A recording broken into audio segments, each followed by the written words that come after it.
Hello and welcome to the Bobby Moore Stand. My name's Gary, and today I went on Sky Sports News again, spoke with Tom White and Tim Sherwood about the management situation. David Sullivan tried to prise a bit about the protesting at the end as well.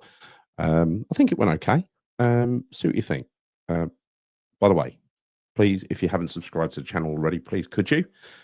The Bobby Moore Stand here on YouTube. Also, please give the video a like and hit the bell notification icon. Here's a video. Enjoy. He knows the Premier League. He's managed teams at the bottom of the league with respect. Wolves, he's done a fantastic job there. Even in Nottingham Forest, when he took over there, I mean, he's built them into a wonderful ended position last season. Yeah. Loses his job, so automatically you think he's going to be the choice. But I'm not sure he's got a group of players there to do any better than what Graham Potter's doing. Well, let's get the thoughts of another representative of Finalysis now. And out where passionate fans share their opinions, we speak live to West Ham fan Gary Killington. Hello again, Gary. I know we've had you on before. For you, is it a case of it's time to make the change now? Well, I think definitely. Graham Potter, I do feel sorry for him. There are mitigating circumstances because he hasn't been backed properly by the owner. But he's got a set of players now. It's an incomplete set of players.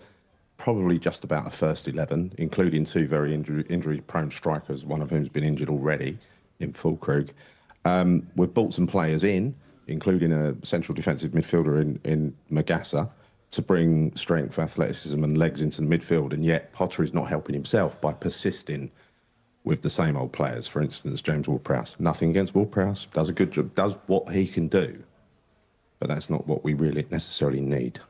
It sounds like you're not putting all the blame on the manager's door, so where else does the blame go?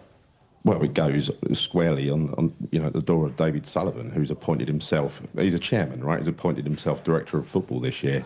He cannot keep his hands out of the transfer market. Other clubs get business done quickly. Even when we get a deal done, it takes 4 to 6 weeks. He signs freebies on loans. We've got 3 players, and again, nothing against the players. We've got 3 players who've been brought in from relegated clubs in recent years. Now, there's a certain mindset that's been introduced into the squad, I think, when we go behind, and that's obvious on the pitch.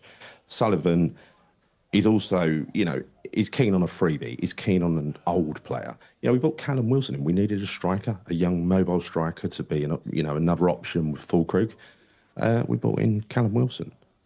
That says it all, really. I don't think there's anything wrong with the older players, the experienced players, and no, but you have to have a blend. You have to have some legs. You have to have some youth in there. And I've said to one of the fans before from West Ham, where's your academy players now? Where are they? Why are all the positions for them academy boys being blocked up by bang average signings, and you're spending 20, 30, 40 million pounds on these players who couldn't even probably lace the boots of your academy kids, and they certainly wouldn't care as much, that's for sure. It's criminal, and this is another place where I hold Potter responsible, because he came in saying all the right things. We had an academy that won the FA Cup, beat Arsenal a couple of years ago. One of the Arsenal players that was in that losing final, they're actually playing. They've had England caps already. Lewis That's Skelly, how quickly the likes of Arsenal progress them, right? We've got some real stars in our academy at the moment. But if you don't use them, you're going to lose them. And so we've got Preston Fearon, who's absolutely tearing it up. Yeah. Came a similar route as Declan Rice. We picked him up when he got booted out of Chelsea. He's absolutely tearing it up in the under-23s at the moment. What's he doing in the under-23s? Freddie Potts, Steve Potts' son, our former captain, he was tearing it up no matter where he went in the Championship. Now, Freddie Potts has never been given a chance to play in a midfield that's been mobile, and now we've got the players to do it. Yeah. There is a chance, he could try something else, but he doesn't. He defaults. Against Spurs, it was the double pivot of Souček and Ward-Prowse again. Magassa on the bench.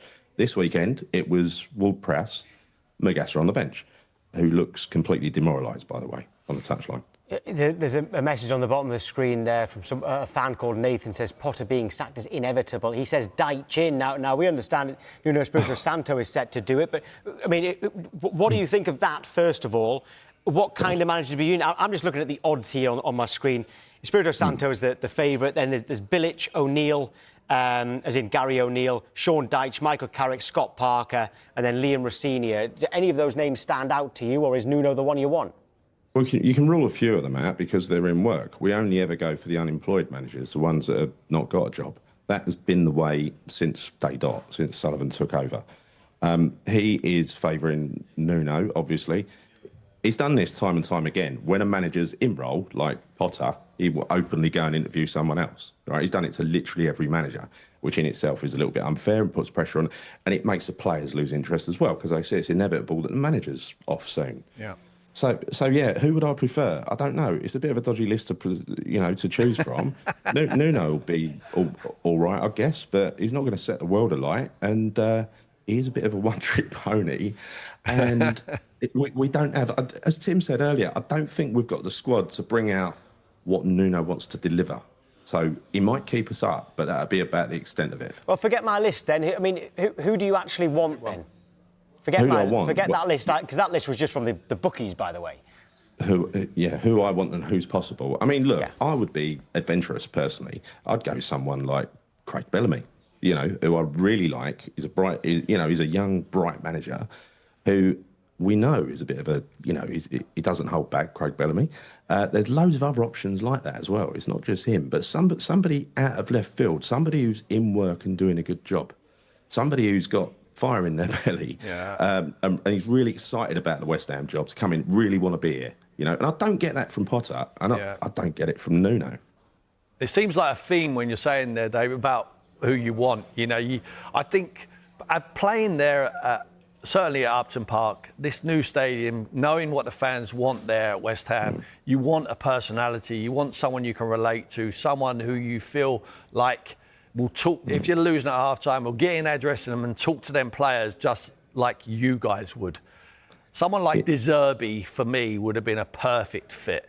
Oh, God, yeah. And if you give me a choice, Areola, but I don't have that choice. And there's no way that Sullivan would pay the money to get him out, and doubt he'd want to come either, because he's walking into a viper's nest. He's got to work for those two. And again, we've been protesting in the last few days against the ownership, because they've done this for 15 years. Before they joined, up to 2010, we had 11 managers in a 110-year history. This will probably be the 9th in 15 years. Wow. There's no stability, there's no plan, there's nothing that you can actually... It's always firefighting. They will run a player until they retire, until they can't run anymore. And then they'll act surprised that they've got to go and sign a replacement. Then they sign the wrong player, somebody who's for a position we don't need. Gary, one day we're going to get you on and you're going to be happy and smiling, OK? I really hope for your sake that day is soon, because you've been a bit sick of it the last couple of months. But Gary, great to speak to you. Thank you. Good luck, Dave. Thank you. Oh, Gary, sorry. Don't hold your breath. Cheers, thanks. Yeah. Right, OK, Mohamed Salah, Ousmane Dembele, Lamine Yamal, Rafinha, they are your favourites to win the men's Ballon d'Or. We'll discuss who should win it next.